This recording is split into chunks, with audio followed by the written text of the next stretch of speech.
What's up guys? So mag-tune up tayo ng Komatsu engine guys, forklift engine. So ayan, let's go guys. So ayan guys, so nagtatanong, so iba ako mag-tune up kasi yung exhaust yung pinapire ko. So ayan. So number 1, number 4 cylinder exhaust fire. So tune up tayo dito sa number 1, intake at saka exhaust. So ayan guys, bigyan natin ng 2C na clearance. Yan. Easy. Check guys, easy guys. Well, ini.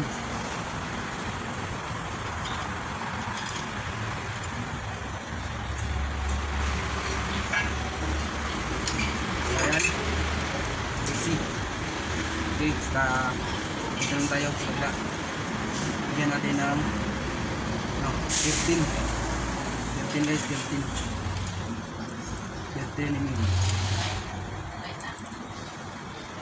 So ayan.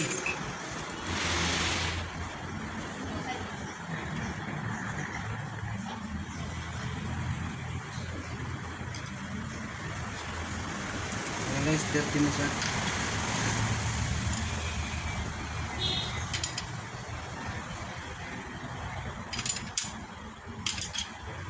So ayan, 13. Ano siya? 0.013. Ayan. Ganyan number 1. Ikot natin guys. Hanap tayo saan mag-fire yung exhaust. Ito bumababa. Nag-fire na yung exhaust na nabipos.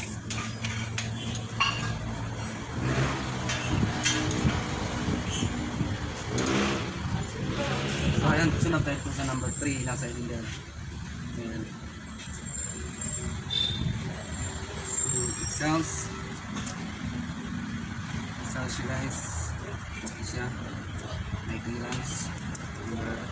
Ito kasi walang clearance, kritik walang clearance.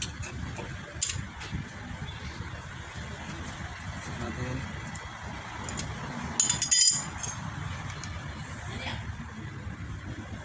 Ayan.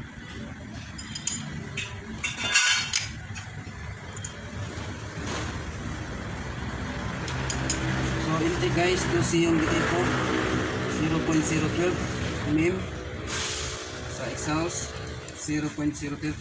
So okay na siya guys. Ito naman natin yan, yung number 1 cylinder head, nag-fire na yung exhaust. Yan, dito naman tayo. Intake, maluwag. Exhaust, maluwag. Okay.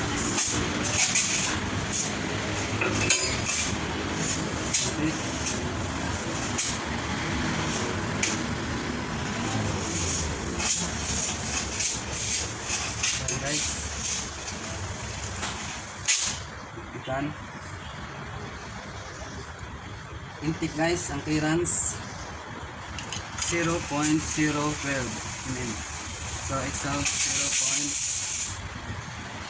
0.015 mm. So yan.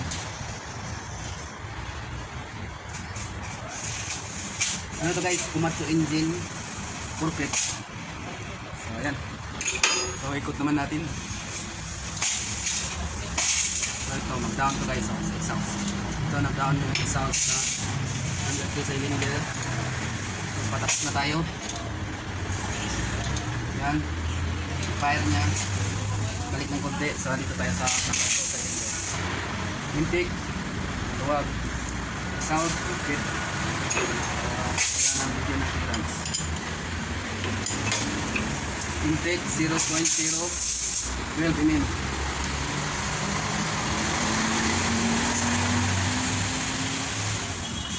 Yan, ano na to guys, belongs na to sa heavy equipment tong makina ng forklift. Yan. And 12. Ito sa 13.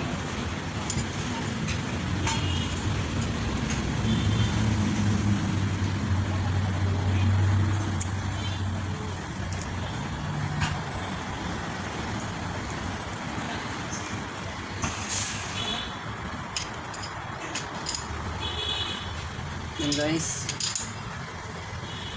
So ayan guys, ganun lang kadali guys. Mag-tune up. So okay na yan. Yan. So ikutin natin.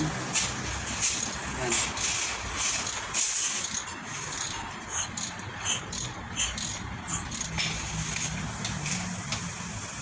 So ayan guys, okay na siya guys. So yung makina niya.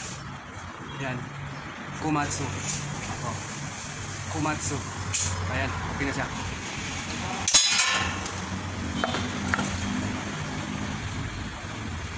Okay na yan guys.